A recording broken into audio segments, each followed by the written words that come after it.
الحمد للہ وکفا وسلام علی عبادہ الذین اصطفیٰ اما بعد۔ میاں اور بیوی کا جو رشتہ ہے بہت ہی پاکیزہ اور بہت ہی عظیم رشتہ ہے۔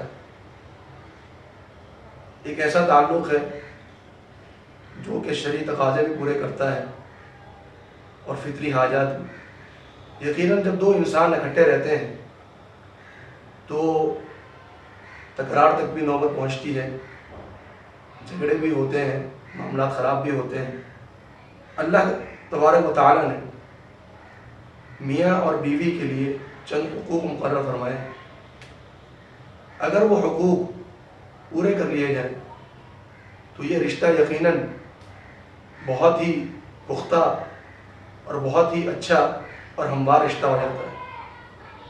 ہمارے ہاں عموماً جو طلاق تک نوبت پہنچتی ہے، جو جھگڑے اور جو معاملات اکثر ہمارے گھروں میں رہتے ہیں، اس کی ایک بڑی وجہ یہ ہے کہ ایک دوسرے کے حقوق پورے نہیں کیے جاتے۔ اپنے حقوق کا تو خیال ہوتا ہے، ہم یہ تو سوچتے ہیں کہ میرا یہ حق ہے اور مجھے یہ نہیں دیا گیا، میں اس کا مستحق تھا اور میرے ساتھ یہ کام کیا جانا چاہیے تھا لیکن نہیں کیا گیا، میری یہ خدمت نہیں کی گئی۔ لیکن کسی اور کا حق اس کے حوالے سے ہم نے کبھی نہیں سوچا۔ تو اللہ تبارک و تعالیٰ نے دونوں کے حقوق فرمائے اور ایک بڑی ہی اچھی آیت ہے، فرمایا وَلَهُنَّ مِثْلُ الَّذِي عَلَيْهِنَّ بِالْمَعْرُوفِ، کہ بیویوں کے بھی حقوق ہیں جس طرح کے بیویوں پر حقوق ہیں۔ تو بیویوں کے بھی حقوق ہیں اور بیویوں پر بھی حقوق ہے شوہر کے حوالے سے۔ جہاں تک عورت کا تعلق ہے، بیوی کا تعلق ہے، اس کے حقوق کا تعلق ہے، تو سب سے زیادہ میاں بیوی کے درمیان سب سے زیادہ جو حقوق ہیں وہ عورت کے ہیں، وہ بیوی کے ہیں، کیونکہ سب سے زیادہ گھریلو ذمہ داری بھی اسی پر آتی ہے۔ سب سے پہلا جو حق بیوی کا ہے نکاح کے بعد وہ ہے مہر، تو اس کو حق مہر ادا کیا جائے۔ اس کے حوالے سے ہمارے معاشرے میں بہت سستی پائی جاتی ہے، مہر ادا نہیں کیے جاتے، سالوں گزر جاتے ہیں اور مہر مؤجل اسی طرح قائم رہتا ہے، جبکہ اللہ تبارک و تعالیٰ کا فرمان ہے کہ وَآتُوا النِّسَاءَ صَدُقَاتِهِنَّ نِحْلًا، کہ عورتوں کو ان کے جو مہر ہیں، ان کا جو حق ہے وہ فوراً ادا کر دیا جائے۔ تو یہ صدقہ جو ہے، یہ جو مہر ہے یہ فوراً ادا کرنا ضروری ہے۔ اگر تھوڑی تاخیر ہو بھی جائے، اتنی تاخیر نہ ہو کہ 20 سال 25 سال 30 سال گزر جاتے ہیں اور مہر دینے کی نوبت بھی نہیں آتی، تو یہ پہلا حق ہے بیوی کا کہ جتنا مہر اس کا مقرر کیا گیا ہے اس کو ادا کر دیا جائے۔ دوسرا جو اس کا حق ہے وہ ہے اس کو کھلانا اور پلانا اور اس کو پہنانا، لباس اور اچھا رزق دینا۔ اللہ تبارک و تعالیٰ کا فرمان ہے وَعَلَى الْمَوْلُودِ لَهُ رِزْقُهُنَّ وَكِسْوَتُهُنَّ بِالْمَعْرُوفِ، کہ جو بچہ ہے اس کی جو ماں ہے، بچے کے باپ پر یہ واجب ہے، یہ فرض ہے کہ وہ بچے کی ماں کو کھلائے بھی اور انہیں لباس پہنائے بھی، بالمعروفی، فرمایا اچھے طریقے سے، کہ جتنا اس کے پاس موجود ہے، جتنا اس کے پاس سرمایہ ہے، جتنی اس کے پاس استطاعت ہے، اتنا وہ اپنی بیوی کا خیال رکھے۔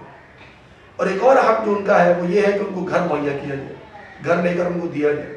فرمایا اسکنوہن من حیث سکنتم من وجدکم، کہ جتنا تمہارے پاس مال ہے اور اس میں تم جہاں ان کو ٹھہرا سکتے ہو، جہاں خود ٹھہر سکتے ہو، وہاں ان کو بھی ٹھہراؤ۔ تو ان کو گھر لے کر دینا، ان کا صدقہ دینا اور ان کا نان نفقہ، یہ شوہر پر واجب ہے، یہ بیوی کے حقوق میں سے۔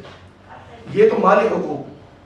جہاں تک دوسرے غیر مالی حقوق کا تعلق ہے اس کے بارے میں اللہ تبارک و تعالیٰ کا فرمان ہے وَعَاشِرُوهُنَّ بِالْمَعْرُوفِ، کہ دیکھو ان کے ساتھ حسن سلوک کرنا، اچھے طریقے سے رہنا۔ نبی کریم صلی اللہ علیہ وسلم نے حجۃ الوداع کے عظیم خطبے کے موقع پر فرمایا استوصوا بالنساء خیرا، کہ دیکھو میں تمہیں عورتوں کے بارے میں بھلائی کی وصیت کر کے جا رہا ہوں کہ عورتوں کے معاملے میں کسی برائی سے کام نہیں لینا، ان کا خیال رکھنا۔ اور ایک اور حدیث میں آتا ہے نبی کریم صلی اللہ علیہ وسلم نے فرمایا کہ عورت جو ہے وہ پسلی سے پیدا کی گئی اور پسلی کی ہڈی جو ہے وہ ٹیڑھی ہوتی ہے، تو عورت کی فطرت میں بھی تھوڑا ٹیڑھ پن موجود ہے۔ تو اگر انسان یہ چاہے کہ میں اس کو سیدھا کر دوں تو سیدھا کرتے کرتے وہ ہڈی توڑ دے گا، تو لہذا اس کو چاہیے کہ اس ٹیڑھ پن کے ساتھ اپنا گزارا کرے کہ یہ اس کی فطرت میں موجود ہے اور اس پر صبر کرے۔ یہ بھی عورت کا حق ہے کہ اگر اس کے اندر تھوڑا اخلاق کے حوالے سے یا کچھ اور معاملات کے حوالے سے کچھ کمی اور کوتاہی ہے تو شوہر کو چاہیے کہ اس پر صبر کرے، مار پیٹ نہ کرے. مار پیٹ بھی ہمارے معاشرے میں ایک لازمی جز سمجھی جاتی ہے اور یہ سمجھا جاتا ہے کہ ہمیں شریعت نے اور اسلام نے اس کا حق دیا ہے، جبکہ نبی کریم صلی اللہ علیہ وسلم کا فرمان ہے کہ اگر کبھی ایسا معاملہ ہو جائے کہ وہ تمہاری نافرمانی پر اتر آئیں اور تمہاری بات نہ مانے تو فضربوہن، مارو ضرور، ضرباً غیر مبرح، ایسی چوٹ کہ جس سے ان کو کچھ زیادہ تکلیف نہ ہو. علماء کہتے ہیں کہ اگر میاں اپنی بیوی کو مارتا ہے اور خون جاری ہو جاتا ہے تو میاں اس کے قصاص اس کی دیت ادا کرے گا، اس کا کفارہ ادا کرے گا. ایسی چوٹ ماری جائے کہ جو ان کو زیادہ تکلیف نہ ہو بلکہ ان کو یہ احساس دلائے کہ وہ اس پر شرمندگی محسوس کرے. فضربوہن ضربا غیر مبرح، کہ ان کو تکلیف دہ چوٹ جو ہے وہ نہ مارو. تو عورتوں کے حوالے سے نبی کریم صلی اللہ علیہ وسلم نے بڑی نصیحتیں فرمائی. اسی طرح عورت پر بھی واجب ہے کہ وہ میاں کے حقوق جو ہے وہ ادا کرے. میاں کے حقوق میں کیا ہے؟ اس کی اطاعت کرنا، اس کا کہنا ماننا. نبی کریم صلی اللہ علیہ وسلم نے ارشاد فرمایا کہ میں نے دیکھا ہے کہ جہنم میں عورتوں کی تعداد بہت زیادہ ہے. ایک عورت نے سوال کیا تھا کہ رسول ایسا کیوں ہے؟ عورتوں کی تعداد جہنم میں زیادہ کیوں ہے؟ کیا وجہ ہے؟ نبی کریم صلی اللہ علیہ وسلم نے 2 وجوہات بیان فرمائی. فرمایا کہ تکثرن اللعن، تم لعن طعن بہت کرتی ہو، تمہاری زبان پر لعن طعن بہت، غیبتیں کرنا، چغلی کرنا، لعن طعن کرنا یہ بہت زیادہ ہے. اور ایک اور بڑی اہم وجہ وہ کیا ہے؟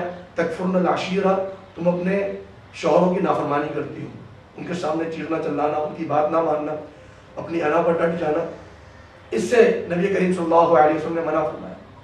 اور ایک اور حدیث میں آتا ہے نبی کریم صلی اللہ علیہ وسلم فرماتے ہیں کہ جو عورت 5 وقت کی نماز پڑھتی ہو اور رمضان کے روزہ رکھتی ہو اور اپنے شوہر کا کہنا مانتی ہو تو اس کو قیامت والے دن اللہ تبارک و تعالیٰ اجازت دے گا کہ جنت کے 8 دروازوں میں سے جس میں سے چاہے جنت میں داخل ہو. صرف یہ کام ہے کہ اپنے 5 وقت کی نماز ادا کرے، روزے رکھے اور اپنے شوہر کی اطاعت کرے. تو شوہر کی اطاعت کرنا عورت پر واجب ہے. شوہر کی خدمت کرنا، عورت شوہر کا حق ہے کہ اس کی خدمت کی جائے اور یہ عورت پر واجب ہے.